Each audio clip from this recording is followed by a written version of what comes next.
ये मोटा भाई का मास्टर स्ट्रोक है भाई। जलसा और जलवा तो देखो, 6 महीना शादी सिर्फ वही कर सकते हैं और हर इंडस्ट्री में आकर उधर डोमिनेट कर सकते हैं। एक टाइम पे उनके राइवल्स थे जो डिज्नी और वायाकॉम, उसको दोस्त बनाकर उसको अपने तरफ कर दिया और इंडस्ट्री को भी पूरा अपना कर दिया। और इतना ही नहीं, आज ऑलमोस्ट वर्चुअल मोनोपोली है उनके ये इंडस्ट्री में। डिज्नी और जियो हॉटस्टार का मर्जर अब क्या हल्ला उठाएगा? भारत देश के लिए ये अच्छा साइन है या बुरा साइन है? इसके पीछे का मोटिवेशन क्या है, आज ये वीडियो में डिटेल में समझेंगे। लेकिन वीडियो स्टार्ट करने से पहले मैं हूं बसेश गाला, आपका बिजनेस ग्रोथ मेंटोर और इन्वेस्टर। मेरे तरफ से आप सभी को जय सिया राम, राधे राधे और जय जिनेंद्र।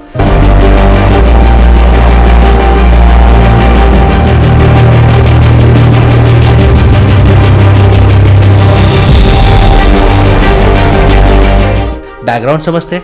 रिलायंस इंडस्ट्री और वॉल्ट डिज्नी अपने इंडियन मीडिया बिजनेसेस को मर्ज कर लिया है और लोग बताते हैं कि इसका वैल्यू $8.5 बिलियन है, मोटा मोटी 70,000 करोड़। रिलायंस के पास 16% मोटा मोटी, वायाकॉम 18 यानी स्टार ग्रुप के पास 46% और डिज्नी के पास मोटा मोटी 36-37%। ये जॉइंट वेंचर है और इसका पावर 100 से ज्यादा टीवी चैनल्स, 30,000 घंटे का एंटरटेनमेंट का कंटेंट, 30,000 घंटे का हर साल, और जियो सिनेमा और हॉटस्टार जैसे डिजिटल प्लेटफॉर्म्स पे 50 मिलियन से ज्यादा सब्सक्राइबर्स, यानी पावर, वर्चुअल पावर। सीसीआई यानी कंपटीशन कमीशन ऑफ इंडिया ने कुछ कंसर्न्स दिखाए, लेकिन मोटा भाई ने उनको भी बोल दिया डोंट वरी, मैं हूं ना। और ये जॉइंट वेंचर के रेवेन्यू 26,000 करोड़ है 2024 में, यानी $3 बिलियन का ऑलरेडी रेवेन्यू है। तो भाई ये मर्जर क्यों हुआ? क्यों 3 दुश्मन आज बेस्ट दोस्त हो गए और उनके बीच में शादी हो गई? तो हिस्ट्री में जानते हैं तो डिज्नी इंडिया में स्ट्रगल कर रहा था। 1990s में केके मोदी के साथ उन्होंने कुछ एक्विजिशंस किए तो भी सक्सेसफुल नहीं हुआ। अक्टूबर 2022 से लेकर मार्च 2024 तक डिज्नी प्लस हॉटस्टार के सब्सक्राइबर्स 61 मिलियन से गिरकर 36 मिलियन हो गए, 41% टूट गए। और उसका रीजन था आईपीएल स्ट्रीमिंग। यानी डिज्नी के पास मार्वल का इकोसिस्टम, स्टार वॉर्स का इकोसिस्टम, अच्छे अच्छे कार्टून्स और बचपन की ब्यूटीफुल मूवीज का इकोसिस्टम, कुछ फर्क नहीं पड़ता। इंडिया में सिर्फ क्रिकेट और स्टार्स ही चलते हैं।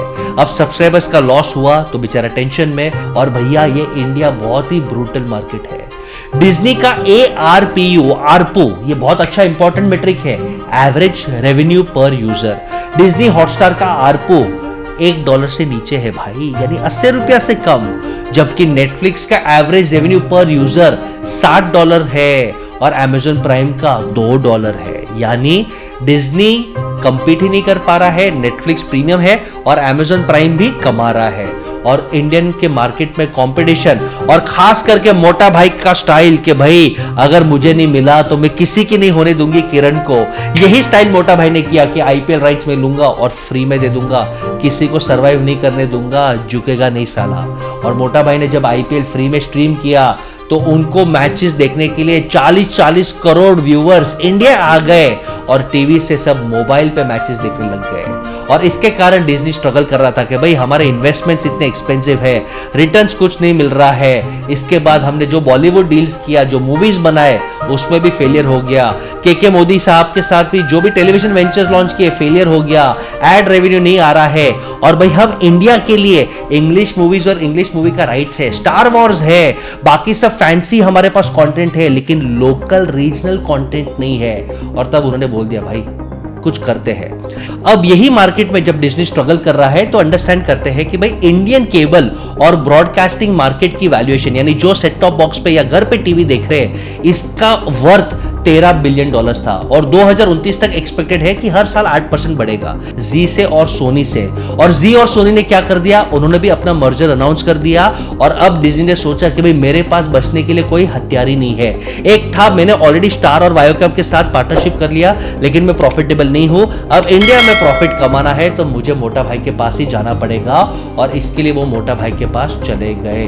अब जब डिज्नी, वायोकॉम और जियो का मर्जर हुआ है तो इन्होंने पूरे इंडस्ट्री में भूकंप मचा दिया। क्यों? क्योंकि अब इनके पास आईपीएल का ताकत है, इनके पास स्टार वॉर्स का, इनके पास मार्वल मूवीज का ताकत है, इनके पास एक ऐसा इकोसिस्टम है। और ये ताकत के कुछ आंकड़ों से हम समझते हैं। जनवरी 2024 तक जियो सिनेमा, जियो टीवी और डिज्नी प्लस हॉटस्टार के पास 243.5 मिलियन यूजर्स यानी मोटा मोटी 24 करोड़ यूजर्स थे और 46.5% का मार्केट शेयर था। और किसी एंटिटी के पास 45% के पास मार्केट शेयर होता है तो वो डोमिनेट कर सकता है। और अब फ्यूचर क्या होगा? डिज्नी का मर्जर होना बहुत ही एसेंशियल था क्योंकि वो सरवाइव नहीं कर रहा था, उसके पास रेवेन्यू था और मोटा भाई को तो क्या है, उसे कभी भी नंबर 1 बनना है तो वो पैसे फेंक के किसी को भी खरीद लेते हैं। लेकिन ये मर्जर के इंपैक्ट्स क्या होंगे? इंपैक्ट नंबर 1 सबसे इंपॉर्टेंट है कि अब इनके सामने बिड करना मुश्किल होगा। इनके पास फंडिंग पावर है, पॉलिटिकल पावर है। वो सबसे इंपॉर्टेंट इवेंट्स बोले तो आईपीएल और क्रिकेट पे वो बड़ा फंड लगाएंगे, बड़ा बिड करेंगे और उसे फ्रीमियम मोड में यानी लोगों को फ्री दिखाएंगे लेकिन एड्स भर भर के देंगे और एड से आदमी परेशान हो जाएगा। और जिसको एड फ्री देखना है, हाई क्वालिटी देखना है, एचडी देखना है, उनसे वो मंथली महंगा सब्सक्रिप्शन लेंगे। जैसे ही जियो मोबाइल में हुआ था, स्टार्टिंग में फ्री धन धनाधन और आज आप मजबूर हो गए कि 3 महीने के लिए 800, 900, 1000 रुपए देना। ऐसे ही ये लोग ओटीटी प्लेटफॉर्म पे करेंगे। सेकेंड, अब ये मर्जर का सबसे बड़ा एडवांटेज क्या है? देश को कंट्रोल करने के लिए स्टोरी, नैरेटिव और पीआर सबसे पावरफुल टूल है। सोशल मीडिया तो आज फेसबुक, गूगल ही कंट्रोल करता है, लेकिन एंटरटेनमेंट भी एक पावरफुल मैसेजिंग सिस्टम है। पॉलिटिक्स को, लीडर्स को, सोशल रेवोल्यूशन को कंट्रोल करना यानी मूवीज के थ्रू, सीरियल्स के थ्रू, क्रिकेट के थ्रू आप क्या मैसेज देना चाहते हो और सबकॉन्शियस लोगों को क्या कंट्रोल करना चाहते हो, क्या बिहेवियर चेंज करना चाहते हो, अब ये पावर डिज्नी जियो के पास है और ये बहुत बड़ा पावर है। And last, data.